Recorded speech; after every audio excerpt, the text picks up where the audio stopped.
자, 첫 번째 썰 한번 가보도록 하겠습니다. 댓글 컨텐츠고 영상 제목: 서울에 집 안 사고 그냥 월세 산다면 나쁘지 않을 것 같습니다. 서울에 일자리가 많은 건 사실입니다. 물가가 비싸다. 시골이 인구가 없어서 더 비쌉니다. 라는 영상에 달린 댓글입니다. 이분 아마 서울 사신 분 같아. 약간 서울에 살면서 약간 자기가 서울에 살고 있다는 것을 합리화시키려고 하는 말인 것 같아요. 근데 서울에 사는 분도 이 말이 정상도 들릴까요? 나는 집 안 사고 평생 월세로 살 거다. 글쎄요. 내가 보니까 이분이 서울에서 이제 나고 자란 분 아닌 것 같아. 아마 지방에서 짐 싸두고 서울 올라가신 분 같아요. 그래서 자기가 서울에 살고 있다는 걸 뭔가 합리화시키려고 하는 것 같아. 아무래도 이제 지방에 서울 올라가신 분들은 그 가지고 있는 돈이 많이 없기 때문에 보증 얼마 내고 월세로 살 수밖에 없거든요. 근데 월세로 나가는 돈이 안 아깝습니까? 아까울 텐데. 제가 제 방송에서 자취하는 분들한테 항상 물어보거든요. 이 서울이나 수도권 사신 분들한테 월세로 살고 있다고 하면 그 월세 얼마 나가냐 이렇게 물어보면 한 60, 70만 원 나가거든요. 그러면 이 돈 아깝습니까? 안 아깝습니까? 물어보면 대부분 아깝다고 그래요. 너무 아깝다 그래. 이 돈 무시 못한다고. 그래서 집 있는 사람 부럽다는 얘기를 늘상 하거든요. 제가 잘못 알고 있는 건가? 이분은 월세가 부담스럽지 않나 보네. 아니 서울 월세를 우습게 하나? 서울은 점점 월세가 오르고 있는데 서울뿐만 아니라 뭐 서울 인근 지역, 광역시도 월세가 오르고 있거든요. 무슨 자신감이죠?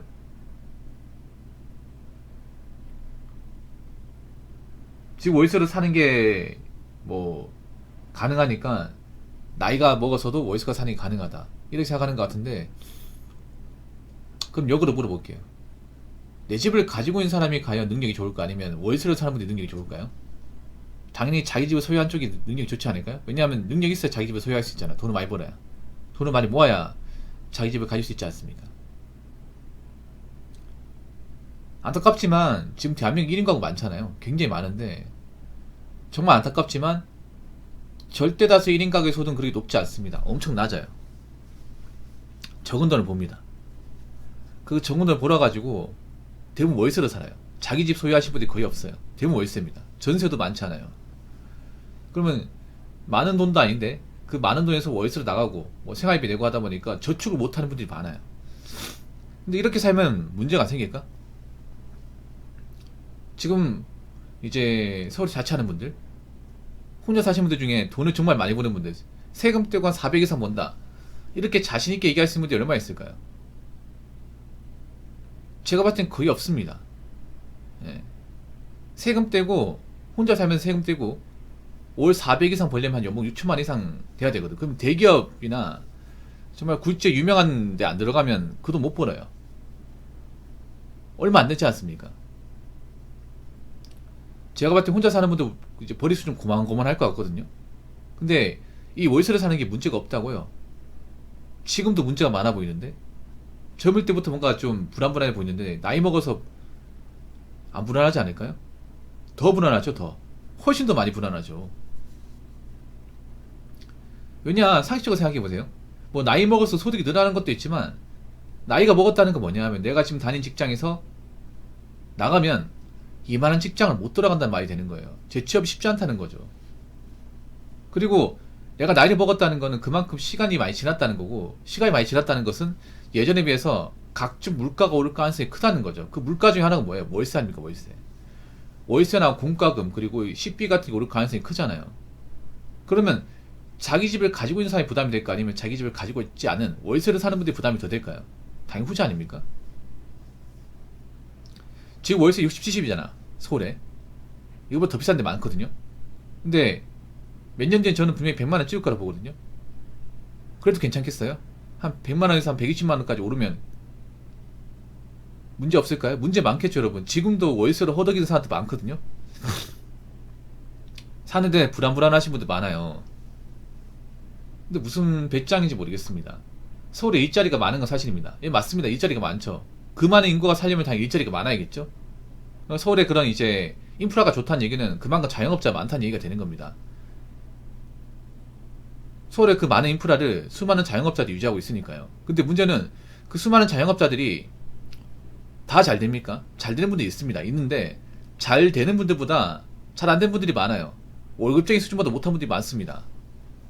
망하면 골로 가는 분들이 많아요. 그래서 서울은 좀 특이한 게 뭐냐 하면 다른 광역시하고 다른 게, 다른 광역시는 공업도시가 많거든요. 대부분 공업도시죠. 그래서 제조업과 관련된 일자리가 많아. 근데 서울 같은 경우에는 제조업보다는 사무직과 이제 IT 그리고 서비스 일자리가 많아요. 근데 이런 쪽의 일자리 질이 점점 안 좋아지고 있어요. 점점 안 좋아지고 있습니다. 제 방송에 서울 거주하시는 분들 얘기 들어보면 점점 일자리 수준이 안 좋아지고 정규직보다는 이제 계약직이나 비정규직 일자리가 많아지고 있다고 합니다. 알바 같은 경우에도 요즘에 장시간 고용은 잘 안 해요. 오랜 시간 고용 안 합니다. 왜냐? 인건비 많이 오르다 보니까 인건비 아끼기 위해서 시간을 토막토막 내가지고 작게 채용하는 거예요. 예전 같으면 식당 알바자리 한 8시간, 10시간, 주 5일 이렇게 근무를 시켰다면 지금은 바쁜 피크 시간대만 한 3, 4시간 그때만 사람을 고용을 합니다. 이제 알바로 먹고 사는 것도 점점 힘들어질걸요? 뭐 요즘에 대한민국 프리터족 많다고 하지만 프리터족이 보통 이제 서울이나 수도권에 많이 있어요. 아무래도 그런 서비스업과 관련 일자리가 많다 보니까 알바 자리 많잖아요. 그래서 많이들 하시는 것 같은데, 근데 이것도 분명히 한계에 봉착할 겁니다. 왜냐, 이 서비스업 관련된 일자리, 이제 알바 자리도 자영업자가 먹고 살만해야 뭐 알바를 쓰고 하는 거지. 자영업자 지금 힘들잖아요. 그럼 알바 안 쓸 거 아니에요? 알바 줄일 거 아닙니까? 아니면 자영업 하다가 버티지 못하는 분 폐업할 거 아니에요? 그러면 그만큼 알바제 줄 거 아닙니까? 그리고 서울에 보면 지금 오프라인 사건도 많이 붕괴되고 있잖아요. 그럼 백화점 점원이나 아니면 지금 파트타임 아르바이트도 정말 주겠죠.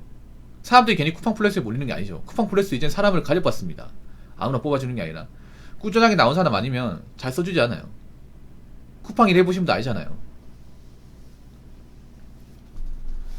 그래서 난 불안불안한 게 그런 거예요. 서울에 혼자 이제 월세로 사는 분들, 월세로 사는데 벌이가 많지 않은 분들 불안불안합니다. 우리 지방에 있는 분들보다 훨씬 더 많이 불안불안해요. 과연 앞으로도 일자리가 많을 걸 자부할 수 있는지 한번 보자고요. 일자리 많겠죠. 근데 질 안 좋은 일자리가 많겠죠. 그냥 단순히 일자리가 많다고 좋은 게 아니죠. 얼마나 질 좋고 오래 일할 수 있고 복지가 보장되고 나이 먹어서 잘리지 않고 그런 일자리가 많아야죠. 과연 서울에 그런 일자리가 많을까요? 이거 한번 다시 한번 생각해 보시기 바라겠습니다. 자, 댓글 한번 읽어보도록 하겠습니다. 예전에는 자가, 전세, 월세라는 세 가지 선택지가 있었는데 갈수록 전세는 사라지는 추세라서 월세가 오르는 것 같습니다. 20대 때는 월세 내고 생활해도 상관없는데 30대 중반만 되어도 많이 불안합니다. 30대에는 최소한 반년세 정도는 들어가고 40대에는 자가를 소유할 수 있도록 노력해야 합니다. 네, 맞습니다. 점점 전세가 사라지고 있는 건 맞습니다. 아무래도 전세 물건 인기가 없죠. 네. 전세가 좀 위험하기도 하고 아무래도 전세 사기 때문에 젊은 사람들이 전세 사기 당하면 어떡하지라는 그 불안감 때문에 이 전세에 대한 인식이 많이 달라졌습니다. 네. 뭔가 보풀보기는 이미지가 박혀버렸어요. 그러다 보니까 정말 안전한 전세 매물이 아닌 이상은 전세를 안 가려고 하죠. 그러다 보니까 전세가 있어도 사실 찾는 분들이 많지 않을 겁니다. 그래서 요즘에 대부분 월세로 가죠. 월세로. 그동안 전세로 갔던 분들도 전세가 불안하니까 월세로 가죠. 그래서 월세 수요는 굉장히 많습니다. 월세 수요가 많다 보니까 월세를 좀 올려받아도 살겠다고 들어오는 사람도 있어요. 그래서 월세는 계속 오를 수밖에 없어요. 네. 월세 안 좋아하면 안 돼. 20대 때는 월세 내고 생활해도 상관없는데 상관없진 않습니다. 상관없진 않아요. 그러니까 20대는 월세를 살 수 있는 거지 생활에 상관없다는 얘기는 아니야. 20대 때도 월세 살면서 돈을 모아야 돼. 돈을 모아서 나이가 먹어서는 월세로 가면 안 돼요. 30대 중반만 되어도 많이 불안합니다. 불안하죠. 왜 불안하냐면 월세로 살고 있다는 얘기는 내가 돈을 모은 게 없다는 얘기가 되는 거예요. 돈이 어느 정도 모이면 보증금을 높여서라도 월세가 상대로 갈 거 아니에요. 그리고 월세 비용이 줄일 거 아닙니까? 근데 내가 30대 중반 넘어갔는데도 월세를 산다는 거는 그만큼 능력이 부족하다는 얘기예요. 워낙 돈이 없으니까. 불안하죠. 왜냐하면 나이가 먹으면 있잖아요. 어떤 불안에 시달리냐면 내가 앞으로 직장을 다녀도 이 직장에서 오래 일할 수 없겠구나. 갑자기 잘리면 어떡하지? 나 원하는 돈도 없는데. 그 불안에 시달린단 말이에요. 그리고 월세를 사는 것도 불안한 게 왜 그러냐면 보통 월세 계약이 1년이잖아요. 1년. 근데 월세를 사신 분도 아시겠지만 이사를 자주 다녀야 돼요. 이사 다니는 거 스트레스입니다. 젊을 때 이사 다니는 게 즐겁고 뭐 새로운 장소에 적응하는 게 재밌긴 하지만 나이 먹으면 정착하고 싶습니다. 누구나 다. 남자든 여자든 정착하고 싶어요. 이사를 더 이상 가고 싶지 않습니다. 그냥 어디 괜찮은 데 잡아가지고 쭉 살고 싶어. 이사 가는 게 고생이란 말이에요. 돈도 많이 들고. 근데 계속 월세로 살다 보니까 월세기가 끝나면 또 어디 가야 되지? 이 생각해야 돼. 불안불안하단 말이야 이게. 40대가 되잖아요. 40대가 되면 멘탈이 안 좋을 수밖에 없어요. 월세 살면. 왜냐? 40대가 되면 직장이 불안불안하단 말이에요. 특히 여자분들이 많이 불안해져. 왜냐? 여자분들이 40대가 되면 일반 사기업에서 버티지 못해요. 능력이 좋은 사람 제외하고는. 그럼 나와야 된단 말이에요. 그러면 나와가 재취업해야 되냐? 재취업이 잘 안 됩니다. 여자분들 통계청에 이제 나온 중위소득 보면 40대가 되면서 소득이 낮아집니다. 올라가는 게 아니라 내려가요. 그런데 이제 월세로 살게 되면 저축을 할 수 없어요. 모아놓은 돈이 없으면 그냥 근근히 먹고 사는 겁니다. 불안불안하죠. 직장도 이제 좋은 직장이 아니라 뭐 비정규직이나 알바 자리 해가지고 생계 유지하는 건 버겁단 말이에요. 그래서 문제가 생겨요 이게. 그래서 제가 늘상 얘기하지만 젊을 때는 월세로 살 수 있지만 나이 먹어서 월세로 가면 안 돼요. 굳이 막 서울 살면서 월세로 버티는 것보다 서울 외곽이나 아니면 경기도권 가가지고 뭐 집이 좀 허름하더라도 자가를 마련하는 게 좋습니다.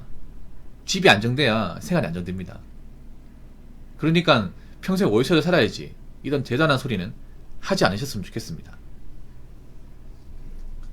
자, 이상으로 첫 번째 썰 마치도록 하겠습니다.